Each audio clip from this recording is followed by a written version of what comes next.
ವಿರುದ್ಧ charge sheet ಸಲ್ಲಿಕೆಗೆ count down ಶುರುವಾಗಿದೆ. ಸೆಪ್ಟೆಂಬರ್ 2ರ ದರ್ಶನ್ ವಿರುದ್ಧ ಚಾರ್ಜ್ ಶೀಟ್ ಸಲ್ಲಿಕೆ ಹಿನ್ನೆಲೆಯಲ್ಲಿ ಗೃಹ ಸಚಿವ ಪರಮೇಶ್ವರನ್ನ ಭೇಟಿಯಾಗಿದ್ದಾರೆ ಎಸಿಪಿ ಚಂದನ್. ಪ್ರಕರಣದ ದಾಖಲೆಯ ಸಮೇತ ಎಸಿಪಿ ಚಂದನ್ ಅವರು ಭೇಟಿಯಾಗಿದ್ದಾರೆ ಪರಮೇಶ್ವರ್ ಅವರನ್ನ. ನಟ ದರ್ಶನ್ ಕೇಸ್ ತನಿಖೆ ನಡೆಸ್ತಾ ಇದ್ದಾರೆ ಎಸಿಪಿ ಚಂದನ್ ಅವರು. ತನಿಖೆಯ ಪ್ರಗತಿಯ ಬಗ್ಗೆ ಗೃಹ ಸಚಿವರಾದಂತಹ ಪರಮೇಶ್ವರ್ಗೆ ಮಾಹಿತಿಯನ್ನ ನೀಡಿದ್ದಾರೆ ಎಸಿಪಿ ಚಂದನ್ ಅವರು. ಇತ್ತೀಚೆಗೆ ಏನೆಲ್ಲ ತನಿಖೆಯಾಗಿದೆ ಎಂದು ಸಚಿವರಿಗೆ ಮಾಹಿತಿಯನ್ನ ನೀಡಿದ್ದಾರೆ. ತನಿಖೆಯ ಪ್ರಗತಿಯ ಬಗ್ಗೆ ಗೃಹ ಸಚಿವರಿಗೆ ಎಸಿಪಿ ಚಂದನ್ ಅವರು ಮಾಹಿತಿಯನ್ನ ನೀಡಿದ್ದಾರೆ. ಟಿ ಗ್ಯಾಂಗ್ ಪ್ರಕರಣಕ್ಕೆ ಸಂಬಂಧಪಟ್ಟಂತೆ ಡಿ ಗ್ಯಾಂಗ್ ವಿರುದ್ಧ ಚಾರ್ಜ್ ಶೀಟ್ ಸಲ್ಲಿಕೆಗೆ ಇನ್ನೇನು ಕೌಂಟ್ ಡೌನ್ ಶುರುವಾಗಿದೆ. ಸೆಪ್ಟೆಂಬರ್ 2ರ ದರ್ಶನ್ ವಿರುದ್ಧ ಚಾರ್ಜ್ ಶೀಟ್ ಸಲ್ಲಿಕೆ ಹಿನ್ನೆಲೆಯಲ್ಲಿ ಗೃಹ ಸಚಿವರಾದಂತಹ ಪರಮೇಶ್ವರ್ ಅವರನ್ನ ಭೇಟಿಯಾಗಿದ್ದಾರೆ ಎಸಿಪಿ ಚಂದನ್ ಅವರು. ಈ ಪ್ರಕರಣದ ದಾಖಲೆಗೆ ಸಮೇತ ಎಸಿಪಿ ಚಂದನ್ ಭೇಟಿಯಾಗಿದ್ದಾರೆ. ತನಿಖೆಯ ಪ್ರಗತಿಯ ಬಗ್ಗೆ ಗೃಹ ಸಚಿವರ ಪರಮೇಶ್ವರ್ಗೆ ಮಾಹಿತಿಯನ್ನ ನೀಡಿದ್ದಾರೆ.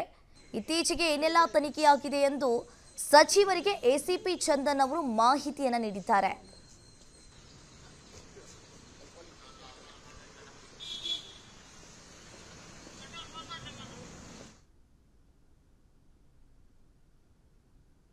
ಬಳ್ಳಾರಿ ಜೈಲಿನಲ್ಲಿ ಆರೋಪಿ ದರ್ಶನ್ಗೆ ಈಗ ಸೊಳ್ಳೆ ಕಾಟ. ಬಳ್ಳಾರಿ ಸೆಂಟ್ರಲ್ ಜೈಲಿಗೆ ಹೊಂದಿಕೊಳ್ತಾ ಇರೋ ನಟ ದರ್ಶನ್ ಬಳ್ಳಾರಿ ಜೈಲಿನಲ್ಲಿ ಆರೋಪಿ ದರ್ಶನ್ಗೆ ಬಳ್ಳಾರಿ ಜೈಲಿನಲ್ಲಿ ಸೊಳ್ಳೆ ಕಾಟ ಶುರುವಾಗಿದೆ ಅಂತೆ. ಬಳ್ಳಾರಿ ಸೆಂಟ್ರಲ್ ಜೈಲಿಗೆ ಹೊಂದಿಕೊಳ್ತಾ ಇದ್ದಾರೆ ನಟ ದರ್ಶನ್. ಹೈ ಸೆಕ್ಯೂರಿಟಿ ಸೆಲ್ ವಾತಾವರಣಕ್ಕೆ ನಟ ದರ್ಶನ್ ಹೊಂದಿಕೊಳ್ತಾ ಇದ್ದಾರೆ. ಹೊರಗಿನ ಊಟ ಸಂಪೂರ್ಣವಾಗಿ ಜೈಲು ಅಧಿಕಾರಿಗಳು ನಿಷೇಧಿಸಿದ್ದಾರೆ. ವಾಂಗಿಬಾತ್, ಚಪಾತಿ, ಮುದ್ದೆ, ಅನ್ನ ಸಾಂಬಾರ್ ಮಾತ್ರ ಪೂರೈಕೆಯನ್ನ ಮಾಡಿದ್ದಾರೆ. ಬಳ್ಳಾರಿ ಜೈಲಿನಲ್ಲಿ 2ನೇ ದಿನದ ದರ್ಶನ್ ಅವರ ದರ್ಶನವಾಗಿದೆ. ಮೊದಲನೇ ದಿನ ಒದ್ದಾಟವನ್ನ ನಡೆಸಿದ್ರು ದರ್ಶನ್ ಅವರು. ಇನ್ನು 2ನೇ ದಿನ ಕೊಂಚ ರಿಲ್ಯಾಕ್ಸ್ ಆಗಿದ್ದಾರೆ. ಹೈ ಸೆಕ್ಯೂರಿಟಿ ಸೆಲ್ನಲ್ಲಿ ದರ್ಶನ್ ಹಲವರಿಗೆ ಶಾಕ್ ಆಗಿದೆ.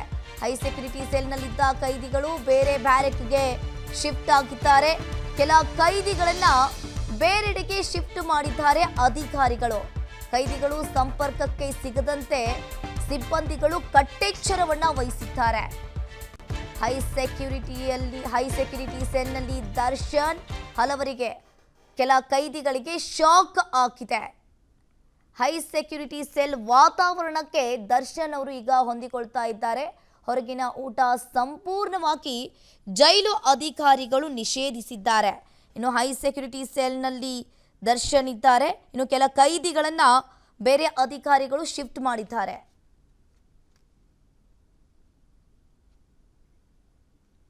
ಬಳ್ಳಾರಿ ಜೈಲಿನಲ್ಲಿ ಆರೋಪಿ ದರ್ಶನ್ಗೆ ಇಂದು 3ನೆಯ ದಿನ.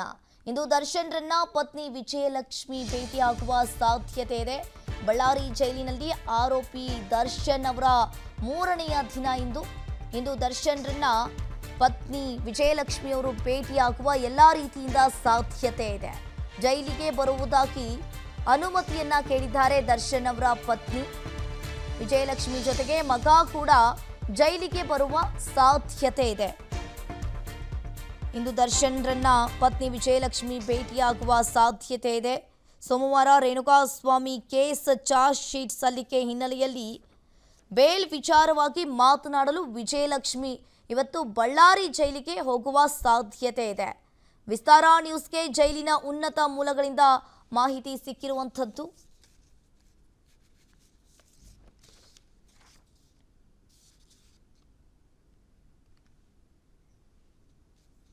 ಬಳ್ಳಾರಿ ಜೈಲಿನಲ್ಲಿ ದರ್ಶನ್ ಭೇಟಿಗೆ ಹಲವು ರೂಲ್ಸ್.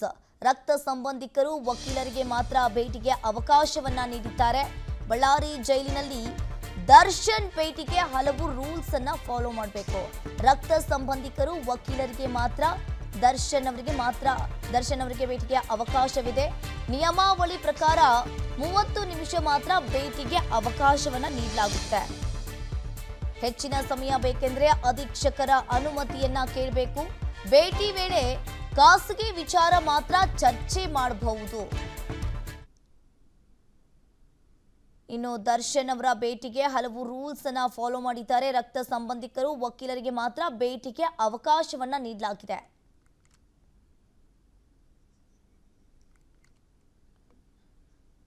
ಈ ಬಗ್ಗೆ ಹೆಚ್ಚಿನ ಡೀಟೇಲ್ಸ್ ಅನ್ನು ನೀಡ್ತಾರೆ ನಮ್ಮ ಪ್ರತಿನಿಧಿ ಶಶಿಧರ್ ಮೇಟಿ ಲೈವ್ ನಲ್ಲಿ ಜಾಯಿನ್ ಆಗಿದ್ದಾರೆ. ಶಶಿಧರ್, ಬಳ್ಳಾರಿ ಜೈಲಿಗೆ ಇವತ್ತು ದರ್ಶನ್ ಅವರ 3ನೇ ದಿನ ಅಂತ ಹೇಳ್ಬೋದು. ಈಗ ವಿಜಯಲಕ್ಷ್ಮಿ ಅವರು ಭೇಟಿ ಆಗ್ತಾರಂತೆ, ಏನೆಲ್ಲ ಅಪ್ಡೇಟ್ ಸಿಗ್ತಾ ಇದೆ? ಅಂಕಿತಾ, ವಿಜಯಲಕ್ಷ್ಮಿ ಅವರ ಪತ್ನಿ ವಿಜಯಲಕ್ಷ್ಮಿ ಮಗ ಮತ್ತು ಅಡ್ವೊಕೇಟು ಬಂದು ಅವರನ್ನ ವಿಚಾರಿಸುವಂತ ಅಂದ್ರೆ ಭೇಟಿ ಮಾಡುವಂತ ಸಾಧ್ಯತೆ ಇದೆ. ಒಂದು ಚಾರ್ಜ್ ಶೀಟ್ ಸಲ್ಲಿಕೆ ಆಗ್ತಾ ಇರುವ ಹಿನ್ನೆಲೆಯಲ್ಲಿ ಆ ಒಂದು ಭೇಟಿ ಅತ್ಯಂತ ಮಹತ್ವವನ್ನ ಪಡ್ಕೊಂಡಿದೆ. ಇನ್ನೊಂದು ವಿಚಾರ ಏನಂತಂದ್ರೆ, ಜೈಲಿನ ಇಲ್ಲಿ ಬಳ್ಳಾರಿಗೆ ಏನು ವರ್ಗಾವಣೆ ಆಗಿದೆಯಲ್ಲ, ಪದೇ ಪದೇ ಬಂದು ಹೋಗುವುದು ಕಷ್ಟ ಸಾಧ್ಯ ಹಿನ್ನೆಲೆಯಲ್ಲಿ ಈ ಬಗ್ಗೆ ಜೈಲು ವರ್ಗಾವಣೆ ಏನು ಇಲ್ಲಿಗೆ ಸ್ಥಳಾಂತರ ಏನು ಮಾಡಿದ್ದಾರೆ, ಈ ಸ್ಥಳಾಂತರವನ್ನ ಬದಲು ಮಾಡಬೇಕು ಎನ್ನುವಂಥ ವಿಚಾರದ ಬಗ್ಗೆ ಕೂಡ ಚರ್ಚೆ ಮಾಡಿ ನ್ಯಾಯಾಲಯಕ್ಕೂ ಕೂಡ ಮೇಲ್ಮನವಿ ಸಲ್ಲಿಸಿ ಬೇರೆ ಸ್ಥಳಾಂತರ ಮಾಡಿ ಎನ್ನುವಂಥ ಕೇಳುವಂತಹ ಚರ್ಚಿಸುವಂತಹ ಸಾಧ್ಯತೆ ಇರೋದನ್ನ ನಾವು ನೋಡ್ತೇವೆ. ಆಮೇಲೆ ಪ್ರತಿ ಹಂತದಲ್ಲೂ ಕೂಡ ಕೆಲವೊಂದು ನಿಯಮಾವಳಿಗಳು ದರ್ಶನ್ಗೆ ಮಾತ್ರ ಅಲ್ಲ, ಪ್ರತಿಯೊಬ್ಬ ಇದು ಕೈದಿಗೂ ಕೂಡ ಭೇಟಿಗೂ ಕೂಡ ನಿಯಮಾವಳಿಗಳನ್ನ ನಾವು ಕಾಣೋದನ್ನ ಮಾಡ್ತಾರೆ. ಏನ್ ನಿಯಮಾವಳಿ ಏನಂದ್ರೆ, ಯಾವುದೇ ಒಬ್ಬ ಕೈದಿಗೆಯನ್ನ ಭೇಟಿ ಮಾಡ್ಬೇಕಂದ್ರೆ ಕನಿಷ್ಠ 4 ಜನ ಭೇಟಿ ಮಾಡಬಹುದು, ಗರಿಷ್ಠ 6 ಜನ ಭೇಟಿ ಮಾಡಬಹುದು ವಿಸಿಟರ್ಸ್ ಒಮ್ಮೆಗೆ. ಅದು 30 ನಿಮಿಷಗಳ ಮಾತ್ರ ಕಾಲಾವಕಾಶ ಇರುತ್ತೆ. 30 ನಿಮಿಷಕ್ಕಿಂತ ಹೆಚ್ಚು ಸಮಯ ಬೇಕಂದ್ರೆ ಆ ಒಂದು ಕಾರಾಗೃಹದ ಅಧೀಕ್ಷಕರ ಅನುಮತಿಯನ್ನ ಪಡ್ಕೊಳ್ಬೇಕು, ಒಂದು ನಿಯಮ. ಎರಡನೇ ನಿಯಮ ಏನು ಅಂತಂದ್ರೆ, ಯಾವುದೇ ವಿಷಯಗಳನ್ನ ಜೈಲಿನ ಆಡಳಿತ ವಿಚಾರ ಆಗಿರ್ಬೋದು, ಬೇರೆ ಕೈದಿಗಳ ವಿಚಾರ ಆಗಿರ್ಬೋದು, ಅಲ್ಲಿ ಮಾತನಾಡುವಂತಿಲ್ಲ ಮತ್ತು ರಾಜಕೀಯ ವಿಚಾರಗಳನ್ನು ಕೂಡ ಮಾತನಾಡುವುದಿಲ್ಲ. ಕೇವಲ ಅವರಿಗೆ ಸಂಬಂಧಪಟ್ಟಂತ ಖಾಸಗಿ ವಿಚಾರವನ್ನು ಮಾತ್ರ ಚರ್ಚೆ ಮಾಡುವುದು ಎನ್ನುವಂತ ವಿಚಾರದಲ್ಲಿ. ಆಮೇಲೆ ಇಲ್ಲಿ 2 ರೀತಿಯ ನಿಯಮಗಳಿವೆ. ಒಂದನೇ ನಿಯಮ ಏನಂದ್ರೆ, ಸಾಮಾನ್ಯರು ಬಂದ್ರೆ ಗರಿಷ್ಠ 5 ಜನ ಮಾತ್ರ, ಆದ್ರೆ ಸಂಬಂಧಿಕರು ಮತ್ತು ಪತ್ನಿ ಬಂದ್ರೆ 6 ಜನರಿಗೆ ಅವಕಾಶ ಇದೆ ಅಂತ. ಆಮೇಲೆ ಪ್ರತ್ಯೇಕವಾಗಿ ವಕೀಲರಿಗೂ ಕೂಡ ಪ್ರತ್ಯೇಕವಾಗಿ ಹೋಗೋದಕ್ಕೂ ಕೂಡ ಅವಕಾಶ ಇರೋದನ್ನ ನಾವು ನೋಡ್ತೇವೆ. ಅಂಕಿತಾ, ಥ್ಯಾಂಕ್ ಯು ಶಶಿಧರ್ ನಿಮ್ಮೆಲ್ಲ ಮಾಹಿತಿಗೆ. ಅನುಕ್ಷಣದ ಸುದ್ದಿಗಳಿಗಾಗಿ ವಿಸ್ತಾರ ನ್ಯೂಸ್ ಯೂಟ್ಯೂಬ್ ಚಾನೆಲ್ ಸಬ್ಸ್ಕ್ರೈಬ್ ಮಾಡಿ. ಹೊಸ ಸುದ್ದಿಗಳ ನೋಟಿಫಿಕೇಶನ್ಗಾಗಿ ಬೆಲ್ ಐಕಾನ್ ಕ್ಲಿಕ್ ಮಾಡಿ. ಲೇಟೆಸ್ಟ್ ಅಪ್ಡೇಟ್ಸ್ಗಾಗಿ www.vistaranews.com ವೆಬ್ಸೈಟ್ಗೆ ವಿಸಿಟ್ ಮಾಡಿ. ಅಂಗೈಯಲ್ಲೇ ಜಗತ್ತಿನ ಸುದ್ದಿ ತಿಳಿಯಲು ವಿಸ್ತಾರ ನ್ಯೂಸ್ ಕನ್ನಡ ಆಪ್ ಡೌನ್ಲೋಡ್ ಮಾಡಿ.